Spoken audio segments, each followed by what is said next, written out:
मोक्षमार्गस्य नेतारं धेतारं कर्मभूव्रतां ज्ञातारं विश्वतत्त्वानां तद्गुणलब्धये वंदे तद्गुणलब्धये।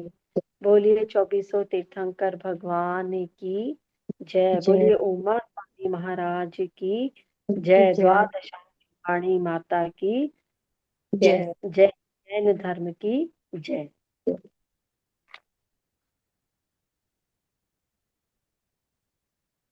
हाँ, हमारे तत्वार सूत्र के अध्ययन में 6 अध्याय पढ़ चुके हैं। 7वां अध्याय चल रहा है, जिसमें हमारे 8 सूत्र हो चुके हैं, है ना। हम्म 8 सूत्र हो चुके हैं। 9वां सूत्र आज पढ़ना है। एक बार चांदनी कल वापस पूछ रही थी 8वां सूत्र, एक बार वापस क्लियर कर देते हैं। 8वां सूत्र एक बार। मनोज्ञा मनोज्ञेंद्रिय विषय राग देश वर्जनानी पंच। अब इसको देखो, ऐसे निकालो, मनोज्ञ और अमनोज्ञ जो इंद्रिय के विषय हैं। मनोज्ञ का मतलब अच्छे लगने वाले, और अमनोज्ञ का मतलब अच्छे नहीं लगने वाले। ठीक है। हम्म मनोज्ञ मतलब अच्छे लगने वाले, अमनोज्ञ का मतलब अच्छे नहीं लगने वाले जो इंद्रियों के विषय हैं। हम्म उसमें जो राग और द्वेष होता है, उनको छोड़ना, ये कहलाती है परिग्रह त्याग व्रत की 5 भावनाएं। ये भावनाएं क्यों बताई आचार्यों ने? इसलिए बताई है कि इन भावनाओं को बार बार में भाने से हम क्या रहते हैं, हमारे व्रतों में तटस्थ रहते हैं, हमारी स्थिरता उनमें बनी रहती है। जैसे मान लीजिए हमारे पास तिजोरी में पैसे हैं, और वो पैसे तो पड़े हैं उसमें, लेकिन फिर भी हम क्या करते रहते हैं, थोड़े थोड़े टाइम बाद, है ना। जैसे हम्म पर्स में भी मनी पड़ी हुई है, तो हर 2-5 दिन में उनको टटोलते रहते हैं कि भाई कितने पैसे हैं, एक बार वापस काउंट कर लेते हैं, है ना। उन पे हमारा नजर रहती है। ऐसे ही ये जो भावनाएं हैं, ये उन व्रतों पर क्या करने के लिए, उन व्रतों में स्थिरता बनाए रखने के लिए ये 5 भावनाएं जरूरी होती है। तो जो परिग्रह त्याग व्रत की 5 भावनाएं वो कैसे निकली? हमारी इंद्रियां कितनी होती है? 5 पांच। इंद्रियां होती है। ठीक है।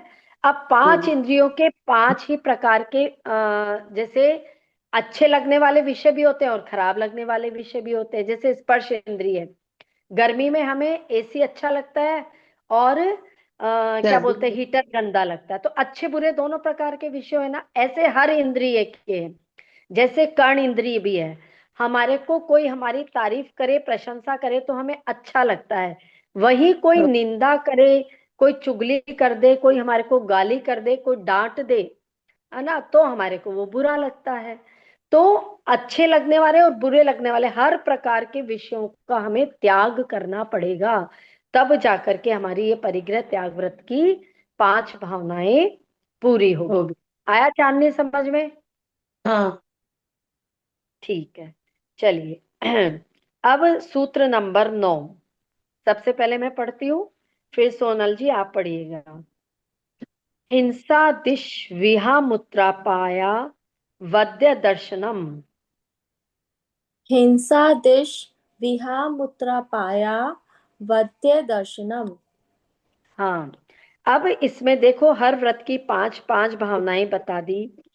तो अब उसके बाद में वो कह रहे हैं कि फिर जो हिंसादिक भाव है उनके प्रति हम कैसी भावना रखें, है ना।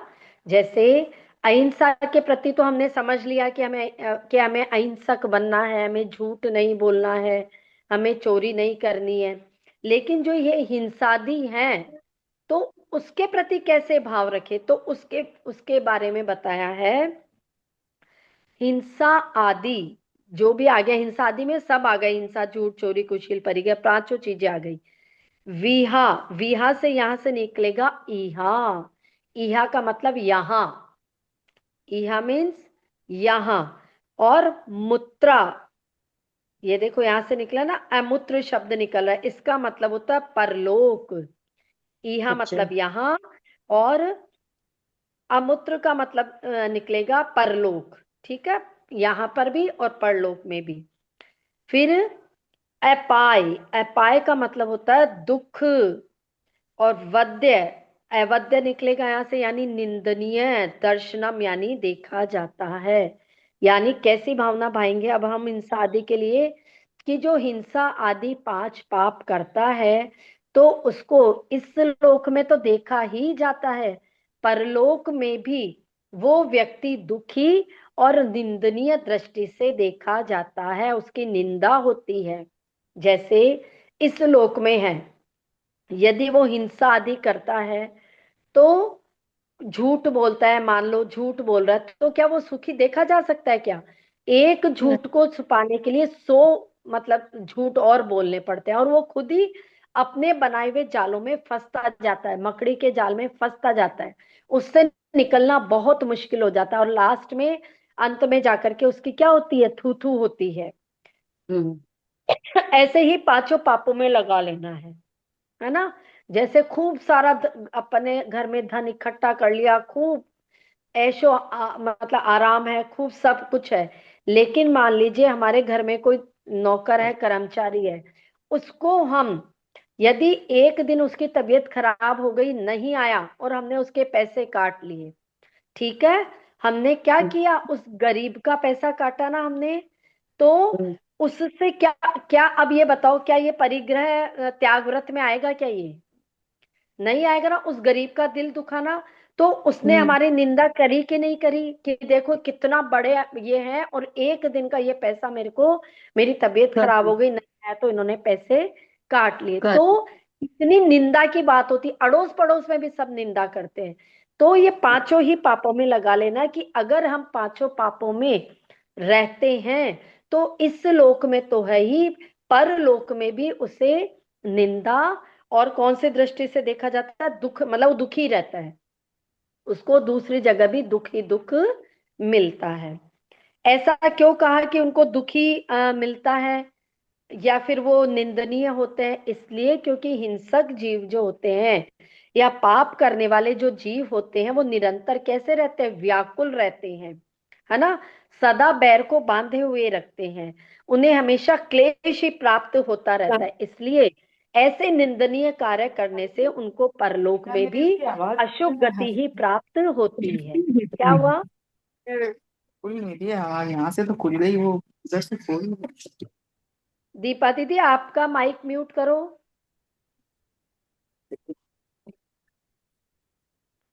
हाँ, फिर जैसे असत्य वाला है जो झूठ बोलता है, तो उसके कौन से अपाय और अवध्य हैं, यानी उसके कौन से दुख और कौन से उसके निंदनीय प्रवृत्ति है? भाई ऐसे लोगों पर कोई विश्वास ही नहीं करता है। उनको सब क्या समझते हैं कि ये तो हमेशा झूठ बोलता रहता है, ऐसे आदमी पे कौन तो विश्वास करे। तो अब बताओ, ये अच्छी बात बोली क्या उसके बारे में? नहीं बोली ना। तो ऐसे ही वहां से उनको, कब है? फुल हो रखी है सब। दीप दीपा दीदी माइक म्यूट करो। अरे आपकी आवाज ही नहीं आ रही है मेरे को, मैं सही कराने आई थी। अच्छा, मेरी आवाज नहीं आ रही, आपकी बाकी उधर से सबको आ आवाज रही कम मेरी हो आवाज? रही थी तो मेरे आवाज नहीं आ रही है। अभी सबको आ रही है मेरी आवाज? हाँ, आ मेरे को रही है तो ना। बिल्कुल ही नहीं आ रही है, मुझे समझ में नहीं आ रहा क्या बोल रहे हो। तो फिर आपकी गड़बड़ है दीपा दीदी, उधर से बाकी सबको आ रही है। नहीं, हम लोग को तो आ रहा है। हाँ, बाकी सबको आ रही है, सिर्फ आपको ही नहीं आ रही आ है। रही है पर बहुत कम आ रही है, स्लो आ रही है एकदम, इसलिए अब मेरे क्या पता हम्म। क्या सिस्टम हो रखा है फोन में। चलो हाँ ठीक है, कोई चलिए। बात नहीं। हाँ, हम्म। तो असत्य बोल करके उन्होंने क्या कर लेते हैं, वो कई जीवों से बैर बांध लेते हैं, झूठ बोल करके, इधर का उधर करके, है ना। तो उनको फिर अशुभ गति मिलती है। अशुभ गति का मतलब क्या है? या तो नरक गति या तिर्यंज गति, तो वहां पर तो नेचुरल है, क्या है, दुख ही दुख है वहां पर तो। इस तरह से हिंसा में भी हमने देखा कि उनको जीवन में दुख है या निंदा होती है उनकी, असत्य में भी होती है। अब चोरी हम्म। करने वाला है, उनके कौन से अपाय और अवध्य होते हैं? क्योंकि चोरी करने का मतलब क्या, वो पर द्रव्य को हड़प लेते हैं, और वो क्या करते हैं, मतलब कैसे भी करके उनको चुराना है। कई बार तो ये होता है कि किसी को मारना पड़े तो उसमें भी वो चूकते नहीं हैं। तो ऐसा करने से उनको जो दूसरी गति है उसमें भी उनको निंदनीय गति ही मिलती है और दुख को भोगना पड़ता है।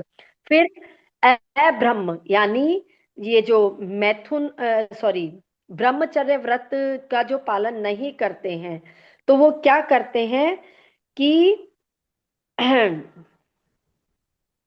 जैसे मान लो कोई हाथी और हथीने से जुदा कर दिया जाए तो क्या होता है, वो विवश होकर के वो संक्लेशित रहते हैं, दुखी रहते हैं कि नहीं रहता वो जो कपल है, ठीक है। हाँ तो ऐसे ही यदि कोई किसी की वाइफ के साथ में मतलब कि अब्रह्म करता है, अपने पति से उसको दूर हटाता है, तो उसको भी इस लोक में तो निंदा होती ही है कि वो पर स्त्री के साथ रमण करता है या दूसरी स्त्री के साथ में जाता है, दूसरी गति भी उसको अच्छी नहीं मिलती है, तो इस कारण उसको वहां पर भी दुख मिलता है। और परिग्रह का मैंने बता दिया ना आपको, परिग्रह का समझ में आ गया था।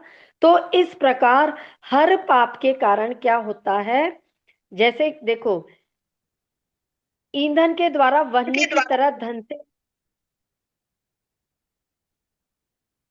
हाँ जैसे क्या होता है यदि अग्नि जल रही है और उसमें हम ईंधन डाले जाएं, तो वो अग्नि कभी तृप्त होती है क्या? कभी तृप्त नहीं होती, चाहे मर्जी जितना उसमें ईंधन डाले जाओ वो जलती जाएगी जल। ऐसे ही परिग्रह भी उस अग्नि के समान है, जितना मर्जी इकट्ठा किए जाओ कभी भी हमारी तृषा शांत नहीं होगी। तो इस कारण से इस लोक में और परलोक में निंदा होती है। तो ये पांचों पापों का मैंने आपको शॉर्ट में बता दिया है कि हमें इस लोक में और परलोकों में सभी जगह क्या करना पड़ता है, दुख भोगना पड़ता है और निंदनीय दृष्टि से देखा जाता है। चलिए आगे, सूत्र नंबर 10। प्रमीला जी पहले मैं पढ़ती हूँ फिर आप पढ़िएगा। दुख मेव वा, दुख दुख मेव वा। हाँ अब उन्होंने पूछा कि ये जो हिंसादि पांच पाप है, तो इनमें और कौन सी भावना हम से इसको देख सकते हैं, हिंसादि पांच पापों को किस रूप में देख सकते हैं? तो आचार्यों ने लिखा दुख मेव वा, ये किस रूप में है? ये हिंसादि पांचों पाप जो है ये दुख रूप ही है। एक तरह से समझ लो ये पांच पाप दुख का दूसरा रूप ही है, चाहे इनको दुख ही कह दो, तो इसमें भी कोई अतिशयोक्ति नहीं है। क्यों? क्योंकि जब पांच पाप करते हैं तो हमें असाता वेदनीय कर्म का बंध होता है, अशुभ नाम कर्म का बंध होता है, और ये सब हमें दुख देने वाले होते हैं। ये पांचों पाप कैसे हैं? दुख रूप ही है। है अच्छा देखो, हिंसा करने वाला है उसको हिंसा में आनंद आता है, झूठ बोलने वाले को झूठ में। तो पांचों पाप करने वाला है उनको तो आनंद आ रहा है ना उसमें, तो उसको दुख रूप क्यों कहा है? हम्म बताओ। हाँ क्योंकि सोनल जी उसको बताइए। रौद्र ध्यान के कारण। क्योंकि वो क्या करते हैं, हिंसा झूठ चोरी करने में रौद्र ध्यान होता है उनका, है ना। हाँ और ये हाँ रौद्र ध्यान नरक आयु की बंध का कारण होता है, इसलिए हाँ ये पांचों पाप दुख रूप ही है। हाँ। रौद्र ध्यान क्या होता है? देखो चार प्रकार के ध्यान होते हैं, ध्यान आत्म ध्यान, रौद्र ध्यान, शुक्ल धर्म। ध्यान और धर्म ध्यान। इनकी चर्चा भी हम करेंगे, नेक्स्ट चैप्टर में आएगी अब, है ना। रौद्र ध्यान जैसे हिंसा आदि पाप तो कर रहा है लेकिन उसमें भी वो खुशी मना रहा है पाप करके, है ना। हम्म तो उसमें वो उसको हिंसानंदी रौद्र ध्यान बोलते हैं, है ना। तो ये पांच प्रकार के होते हैं। तो उसमें ये रौद्र ध्यान करके खुशी तो मनाता है लेकिन उससे नरक आयु का बंध होता है, इसलिए ये क्या है, ये दुख रूप ही है। इनको हिंसा आदि पांचों पापों को दुख ही समझना चाहिए, दुख का दूसरा रूप पांच पाप है। क्लियर? चलिए नेक्स्ट। हाँ अब मैं पढ़ रही हूँ फिर चांदनी पढ़ेगी। मैत्री, मैत्री, प्रमोद, कारुण्य, माध्यस्थ्यानि च सत्व गुणाधिक क्लिश्यमाना विनयेषु। हम्म। मैत्री, प्रमोद, कारुण्य, माध्यस्थानी च सत्व गुणाधिक किलस्य मान्या विनयेषु। क्लिश्य क्लिश्य माना विनयेषु। ठीक है। किल्स्य किल्श्य नहीं, क्लिश्य क्लिश्य। क्लिश्य। अब ये देखो, ये जो सूत्र है, ये सूत्र में आपने सबने मेरी भावना पढ़ी होगी, तो मेरी हाँ। भावना में आता है ना, मैत्री भाव जगत में मेरा सब जीवों से नित्य रहे, दीन दुखी जीवों पर मेरे उर से करुणा स्रोत बहे, दुर्जन क्रूर कुमार्ग दैतों पर क्षोभ नहीं मुझको आवे, साम्य भाव रखूं मैं उन पर ऐसी परिणति हो जावे, गुणी जनों को देख हृदय में मेरे प्रेम उमड़ आवे।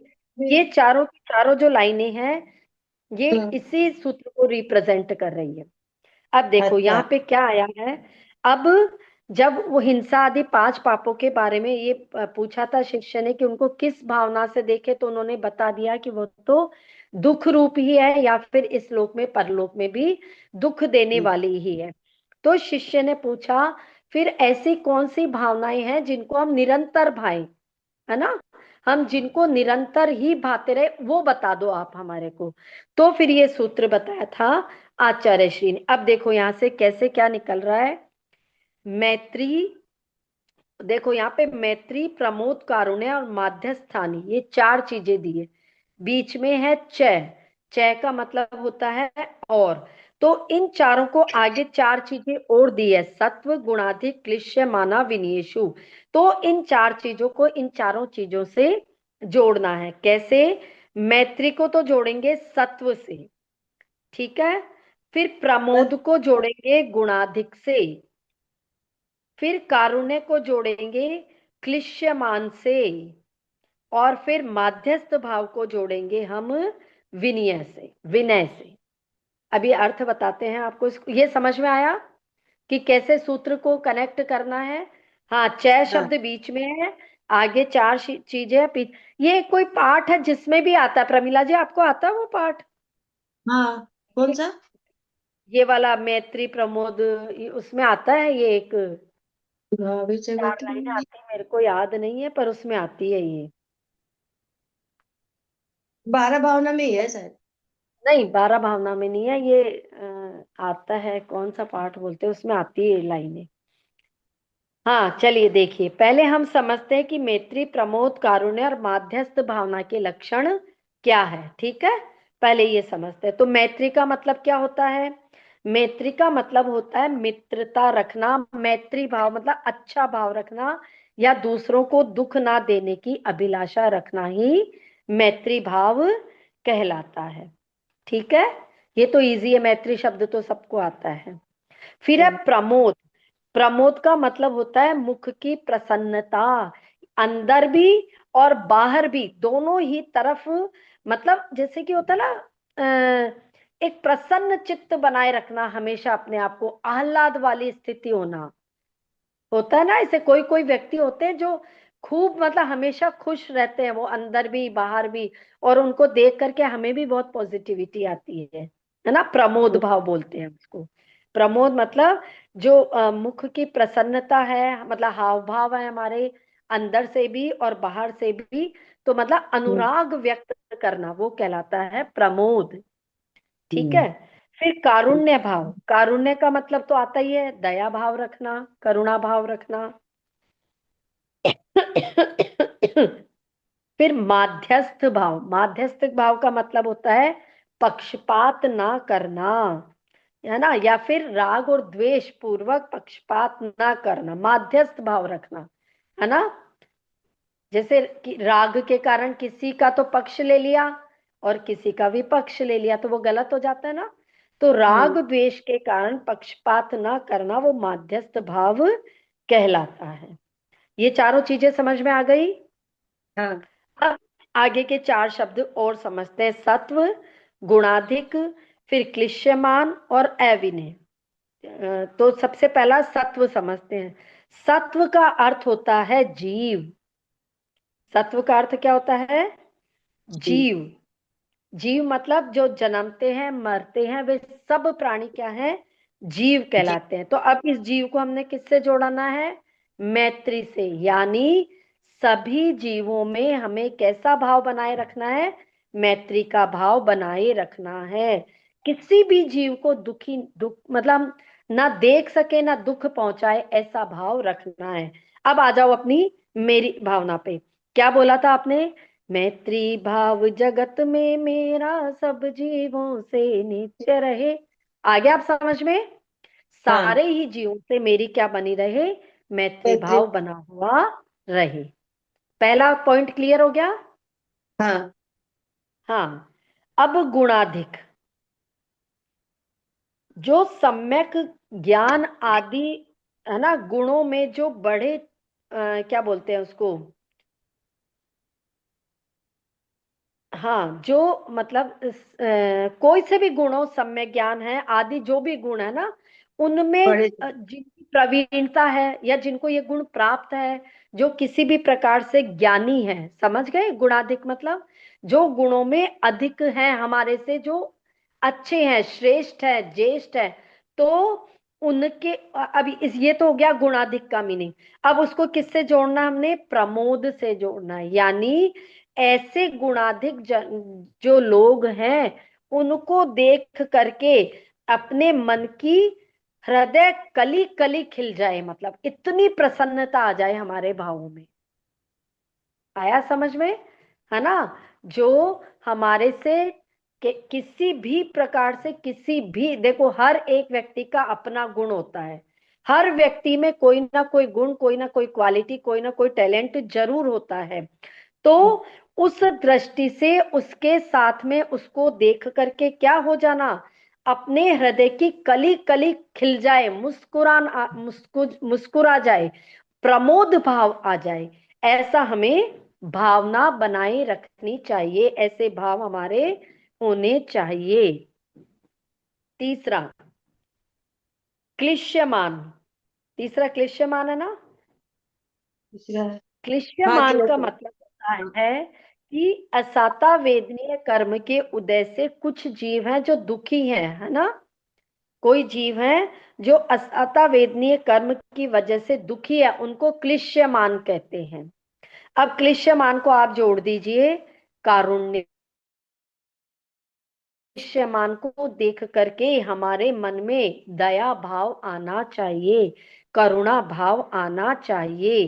क्या आ जाएगा? दीन दुखी जीवों पर मेरे उर से करुणा स्रोत बहे। यानी यदि मैं किसी भी दीन को, दुखी को देख लूं, तो मेरा हृदय में क्या आ जाए? उनको देख करके करुणा भाव आ जाए, मेरा मन द्रवीभूत हो जाए। मैं कैसे उनकी मदद करूं या कैसे क्या उनके लिए कर सकूं, ऐसे भाव अपने अंदर आने चाहिए, ये भाव बनाने चाहिए। फिर अविनय। अविनय का मतलब है जिनमें जो भी कोई जीव है, पर उनमें सुनने की और ग्रहण करने का गुण नहीं है ना? जो गुणों से रहित है या जिसको समझाना मुश्किल है, वो कहलाता है अविनय। अब अविनय को क्या जोड़ना है? माध्यस्थ से।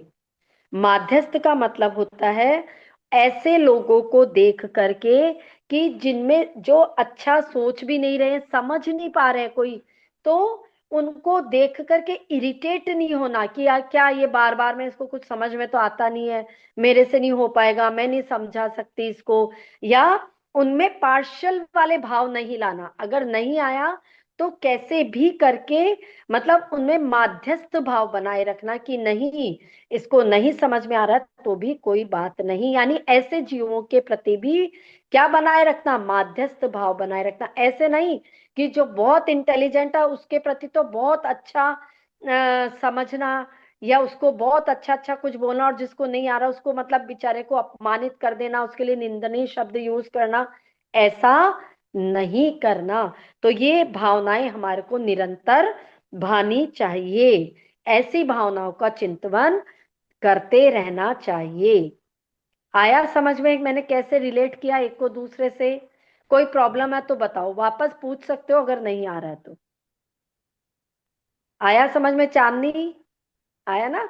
हाँ, कि कैसे हमने चार को हाँ पूछिए। ये अविनय होगा या विनय होगा? अविनय। अविनय। अविनय होगा ना, मतलब हाँ कि हाँ कि उनको विनय भाव उनके अंदर है ही नहीं। मतलब कुछ जैसे होता है ना, एक तो विनय वाला आदमी होता है जो कि सब कुछ ही विनम्र रहता है, दूसरों का आदर करता है, झुकने की प्रवृत्ति होती है। पर इनमें तो क्या है, अविनय है, यानी सोचने समझने ग्रहण। कोई बड़ा है तो भी ये वैसे ही है, छोटे हैं तो भी उनके प्रति वैसे, इसलिए अविनय। तो उनके अविनय। प्रति भी हमें माध्यस्थ भाव रखना है। समझ में आया ना? उनके हाँ प्रति भी हमें माध्यस्थ भाव रखना है। ठीक है। हाँ हाँ, ये एक बार देख लो। मैत्री को हमने सत्व से रिलेट किया था, फिर हाँ प्रमोद को गुणाधिक, क्लिश्यमान को कारुण्य भाव, और अविनय को माध्यस्थ भाव से रिलेट करके, और ऐसी भावना हमारे को भानी चाहिए। चाहिए।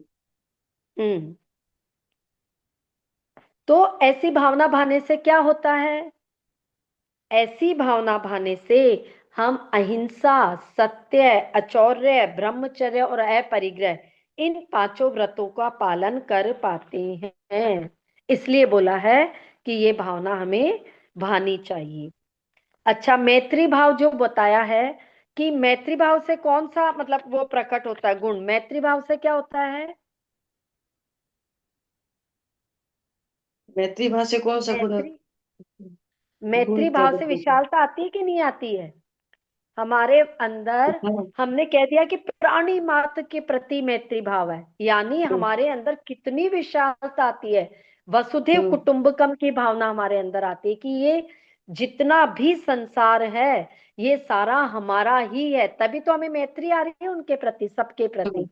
तो मैत्री से क्या प्रकट होता है? वसुधैव कुटुंबकम की भावना प्रकट होती है। हम्म। अच्छा, अब गुणाधिक प्रमोद भावना जो थी, कि गुणाधिक में प्रमोद भावना, इससे कौन सा गुण प्रकट होता है? इससे क्या होता है, जो हमारे अंदर अव्यक्त गुण थे ना, तो अव्यक्त गुण भी प्रकाशित होते हैं। यानी वो हमारे जो क्या बोलेंगे, अव्यक्त गुण थे, कुछ हमारे अंदर कमियां थी अब, लेकिन वो कमियां भी धीरे धीरे हमारी दूर होने लग हो जाएगी। जैसे एक एग्जांपल देती हूँ बहुत अच्छा। जैसे क्या बोलते हैं, यदि हम या मतलब सूर्य के प्रकाश के अंदर आते हैं, तो क्या हमारे को वहां दीपक जलाना पड़ता है क्या? नहीं। नहीं जलाना पड़ता ना। हम्म, अंधेरा हमारे चारों तरफ जो अंधेरा था, वो सूर्य के सामने आते ही खत्म हो गया। यानी अंधकार हमारे पास में पहले अव्यक्त अवगुण था हमारा, मतलब अवगुण था अंधेरा, लेकिन सूर्य के प्रकाश के आने के कारण वो खत्म हो गया। ऐसे ही जब गुणाधिक व्यक्ति हमारे संगत में, हमारे साथ में आएंगे, हम उनको देख करके प्रमोदित भाव होगा हमारा, तो हमारे अंदर भी क्या होगा, गुण आने लग जाएंगे, गुण प्रकट होने लग जाएंगे, और साथ ही हमें उच्च गोत्र का आश्रय होगा। हम्म, तो सम्यक दृष्टि की कैसी भावना रखनी चाहिए? गुण ग्रहण का भाव रहे नित, दृष्टि न दोषों पर मिल जावे। जावे। यदि कोई हमारे से किसी गुण में, किसी भी गुण में श्रेष्ठ है, तो हमारे को क्या भावना होनी चाहिए कि मैं कैसे उनसे ये गुण ग्रहण करूं, और उनको देख करके प्रमोदित भाव होना चाहिए। किसी के दोषों पर हमारा ध्यान नहीं जाना चाहिए। चाहिए। ये बहुत अच्छा सूत्र है, ये मेरे को बहुत अच्छा लगता है ये वाला। अच्छा है हाँ ना सूत्र? कितना हाँ मतलब एक एक चीज इसमें कितनी देखो डीप है, ये बहुत ज्यादा बातें सारी, है ना? हम्म। हम्म, चलो फिर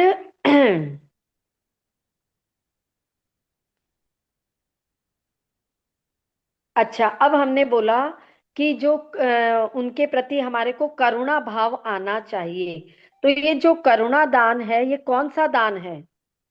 दुखी मता पात्र वाला, जो दुखी मतलब लोग करुणा हैं। दान तो है, उनमें दया रखने से क्या होता है, हमारे अंदर अनुकंपा गुण में विशेषता आती है हमारे अंदर, मतलब कि हमारा दया भाव जो है वो और ज्यादा निखरता है। किसी भी, हाँ, किसी भी अगर दुखी जनों को देख करके हम ऐसा करते हैं तो हमारा वो अनुकंपा हमारे अंदर बढ़ती है।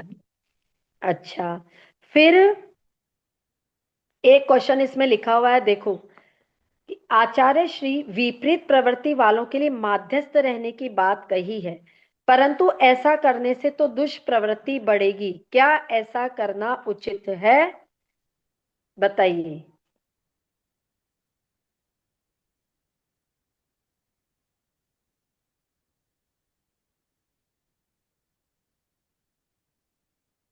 हाँ, मतलब इसमें आचार्य श्री ने बताया कि यदि कोई विपरीत प्रवृत्ति वाला व्यक्ति है तो उसमें माध्यस्थ रहने की भावना क्यों बोली, इसलिए बोली कि पहले तो क्या है, उस जीव को समझाओ। एक बार समझाया, दो बार समझाया, तीन बार समझाया हमने, वो नहीं मान रहे, ठीक है, तो फिर हम क्या सोचेंगे कि ये जो विपरीत प्रवृत्ति वाला अगर नहीं भी मान रहा है तो हमें आकुल व्याकुल नहीं होना, मैंने बताया था ना, इरिटेट नहीं होना है ना, चिड़चिड़ापन नहीं लाना अपने को अपने अंदर, तो आकुल व्याकुल नहीं होना है, बस माध्यस्थ भाव रख लो कि ठीक है, इसको समझ में आ गया तो भी ठीक, नहीं समझ में आया तो भी ठीक। अगर हम बहुत ज्यादा अपने आप को आकुल व्याकुल कर लेंगे ना तो उससे हमारा आत्म और रौद्र ध्यान बढ़ जाएगा। जो हमें क्या समझना चाहिए, मुंडे मुंडे मतिर भिन्ना, ये सुधा सागर जी महाराज बोलते हैं ना ये वाला, मुंडे मुंडे मतिर भिन्ना, यानी जितनी जितनी मुंडकियां है, जितने जितने लोग हैं उतनी उतनी बातें होती है, उतने ही तरह की मतलब बुद्धि होती है, उतनी तरह के लोग हैं। आप किस किस को समझाओगे, कितना समझा पाओगे, समझाने की बात की मना नहीं कि समझा दिया फिर भी उनको समझ में नहीं आ रहा तो बिल्कुल शांत भाव मध्यस्थ हो जाओ, ठीक है कोई बात नहीं, आ गया तो भी ठीक, नहीं आया तो भी ठीक। आया समझ में? हाँ। चलिए अब आगे, ये भावनाएं हम जैसे लोगों के लिए बताई थी जो, है ना। अब कह रहे हैं कि जो व्रती जीव हैं उनको अगर संवेग और वैराग्य के लिए कौन सी भावना का चिंतन करना चाहिए, ठीक है, व्रती जीवों के लिए कौन सी भावना का चिंतन करना चाहिए। दीपादी पहले मैं पढ़ती हूँ फिर आप पढ़िएगा।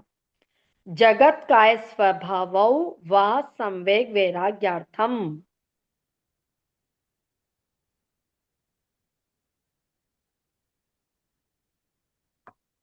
माइक अनम्यूट नहीं हो रहा है। जगत काय स्वभावो वा संवेग वैराग्यार्थम। चलिए अब इसमें ये सूत्र विनम्र सागर जी महाराज है ना, बहुत अपने उसमें प्रवचन में बोलते, सुना भी होगा आपने, बहुत बार बोलते हैं, हाँ, जगत कल ही काय आए थे ना। स्वभाव है। कल आए थे ना महावीर पार्क में जयपुर में, विनम्र सागर जी। अच्छा, हाँ हाँ हाँ, तो संवेग और वैराग्य के लिए कौन सी भावना भानी चाहिए, तो उसके लिए ये सूत्र है। ये देखो क्या शब्द निकल रहे हैं यहाँ पे, जगत काय स्वभावौ वा संवेग वैराग्यार्थम। देखो संवेग और वैराग्य का क्या लक्षण है, एक मिनट, जगत और काय किसे कहते हैं पहले ये समझो। जगत का मतलब जिसमें हम भ्रमण करते हैं, जिसमें हम रहते हैं, वो क्या है, जगत है। जगत ही ना, ये संसार ही जिसके अंदर हम रह रहे हैं। एक तरह से तो हमारा जो शरीर है वो भी हमारी आत्मा के लिए जगत ही है, वो भी है कि नहीं है ना, हमारी आत्मा इस शरीर के अंदर रह रही है तो वो उसके लिए क्या है, जगत है। तो जगत क्या है, जहां हम भ्रमण करते हैं, गमन करते हैं, आते जाते हैं, उसका नाम, ये जो संसार है वो ही जगत है। और जो विशेष नाम कर्म के उदय से हमें क्या मिला है, ये जो काया मिली है, इसे हम शरीर कहते हैं, यानी शरीर को काय कहते हैं। आया समझ में इन दोनों का मीनिंग, जगत मतलब हाँ। तो संसार और काय मतलब हमारा शरीर। अब इसमें बोला है जगत काय स्वभाव वा संवेग वैराग्यार्थम, यदि हम क्या करते हैं, जगत के स्वभाव को और इस शरीर के स्वभाव को यदि चिंतन करते हैं, तो वो क्या करती है, हमारे अंदर वैराग्य की भावना उत्पन्न करती है। करती है कि नहीं करती है, और कैसे करती है, चलिए बताइए, कौन बताएगा? क्या क्या चीज क्वेश्चन? मैंने ऐसे क्या? पूछा कि जब हम इस जगत और शरीर के बारे में भावना भाते हैं या कुछ सोचते हैं इसके बारे में, तो वो हमारे अंदर वैराग्य उत्पन्न करती है कैसे?